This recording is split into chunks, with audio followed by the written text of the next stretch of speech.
The panelists that are going to be presenting are Joshua Scazzetti, Sean Upshaw, and Ayana Haroun.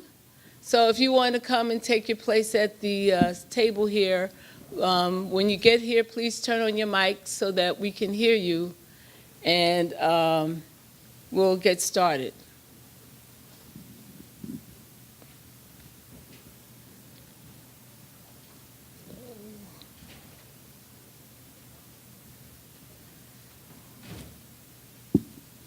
So it looks like we might do the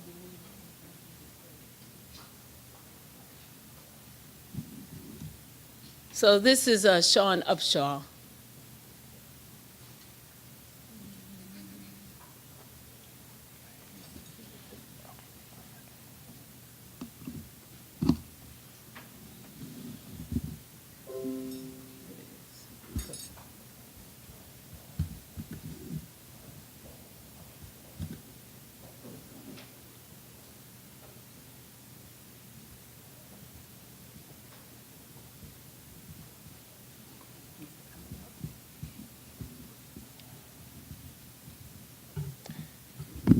A bit of logistics and housekeeping as they're working through this. If you are a presenter, you should have your presentation on a thumb drive to bring up. If you need one right now, we can provide it for you. It'll just get the process moving a little faster. So you can come to the registration table.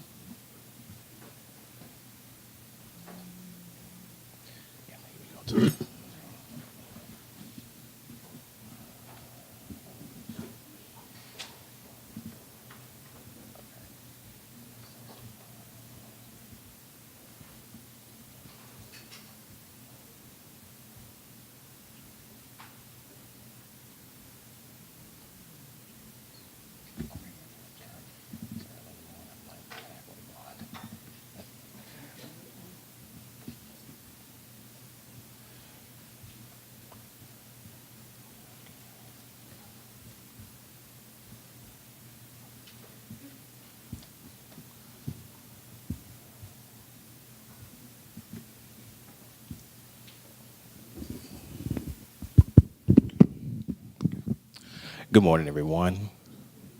I know it's early, so I realize for me it's like 9:30 and trying to wake up and talk about food. So I figured hopefully this presentation will not only add something to think about for lunchtime, but as well as something to think about how social media rather, and Black food culture is emerging as not only a new concept, but a continuation of entrepreneurship in the landscape of digital access and culture expansion. Okay. Once again, my name is Sean Upshaw, and I am a fourth-year doctoral student here at Howard University, Kathy Hughes School of Communications in the Department of Communication, Culture, and Media Studies. So my short presentation is going to provide at least an overview of a continuing study that I'm looking at, Past the Peas, Culture, and Kitchen Skills, a content analysis of Black food culture and social media. This is just a general overview of what I will discuss during the duration of my presentation. With the decline of casual dining in the U.S., millennials are seeking new options or alternatives for quality dining at less expensive prices. And one of the outcomes of this is the emerging of online or digital food-based companies that are providing services at the convenience of your home. By a show of hands, how many of you are familiar with Amazon Fresh or actually have used it? Pretty convenient, right? Everything you need at the click of a button. Also, Blue Apron and others are emerging as a way to meet the needs of millennial consumers and those who are just interested. So I figured with the immersion of these online entities, I also had to examine what role does Black culture, or particularly Black food culture, has a way of marketing towards those who enjoy cooking at home, but at the same time they're learning and connecting with others through recipes, storytelling, and also entrepreneurship. So I decided to conduct an observational study to conquer three things. One, explore and describe the impact of social media in terms of equipping users with necessary culinary literacy skills and recipes. Also, describe the overall content within live demonstrations hosted by members of the Black food culture group, mainly those that are considered themselves as chefs, food bloggers or food enthusiasts, which I'll have a clear definition of what those terms are. Also, looking at how elements of entrepreneurship emerge during live demonstrations. So, a black food culture consists of a spectrum where ideas, belief systems, and or culture sharing knowledge is emerged through the content of food or recipes. How many of you are familiar with getting recipes from your parents or friends or family, and either you see it on Facebook and you want to share it, especially if the image reflects how you feel food should look like or taste like possibly? Well, in the lens of digital landscape, we tend to see that type of philosophy circulate within the black circuit or within the black market.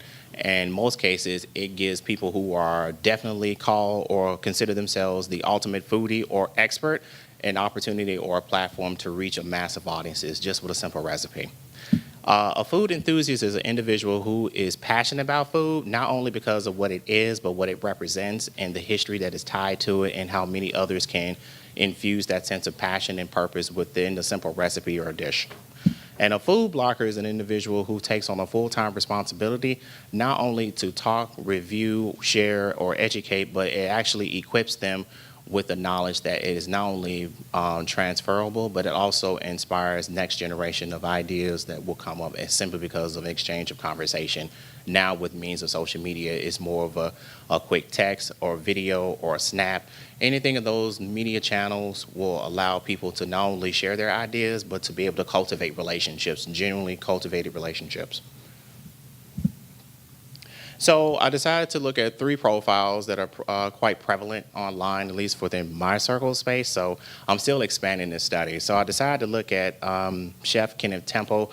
He is a trained, educated chef from the great city of New Orleans. And for those who may be familiar with him, he often makes his appearances at the Essence Fest quite often.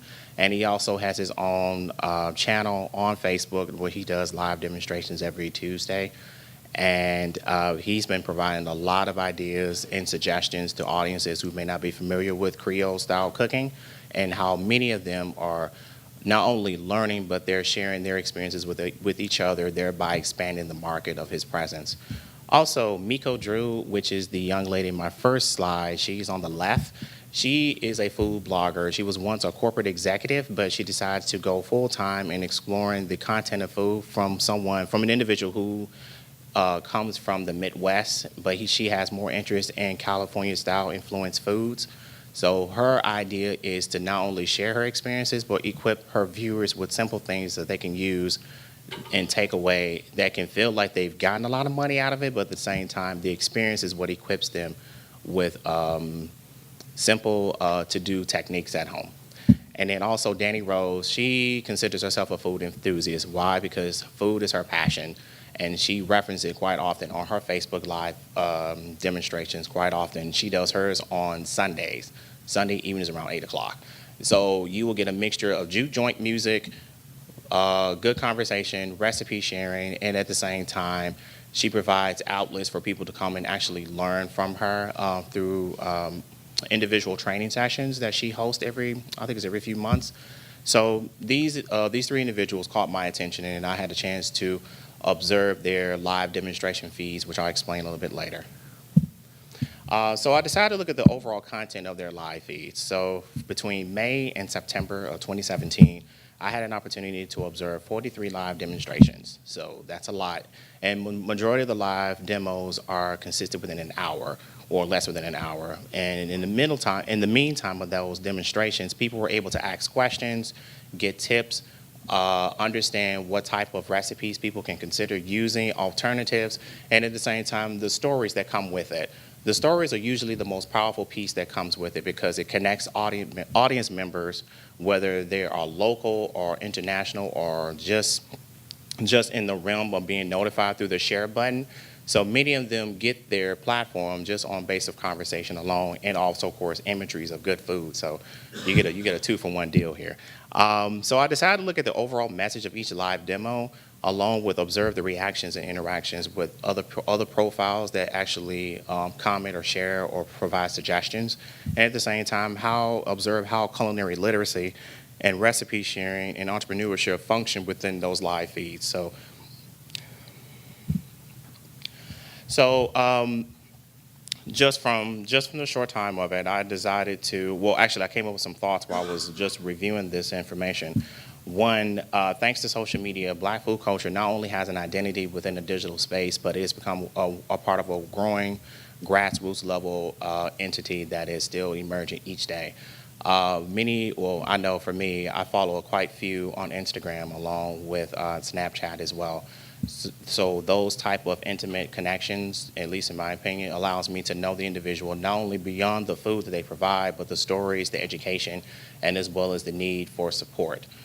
Also, I look at how discourse regarding culture sharing and recipes equips individuals to not only learn the recipe or learn the technique, but the stories and the history that derives from it. So for many of us, food is just something that is just a satisfying moment, but if you look at the connections between how it's made, why it's made, and the significance of it, it garner rather a sense of appreciation, or at least a strong acknowledgement, and puts into the context the role of cultural competency in the culinary industry.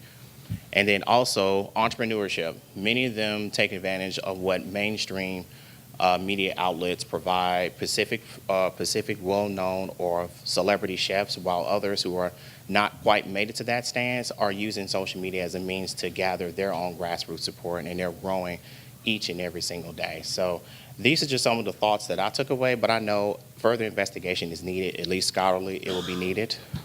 So I decided to critique myself as well, and I feel like having an in-depth interview or focus groups with individuals who are active participants of the study, or at least active participants of the live demonstrations, are well needed, because it will provide some context and how multiple realities are interpreting the messages from these individual profiles in connection to their own navigation in the kitchen or using recipes and ideas. Also provide a more of a theoretical framework and research questions that will kind of help guide my study in the future events. And then looking at the way social media mobilize grassroots organizations more in depth, particularly looking at the lens of literacy, culinary and health literacy, and as well as entrepreneurship. So I'm open to questions if need be. I know it's early in the morning.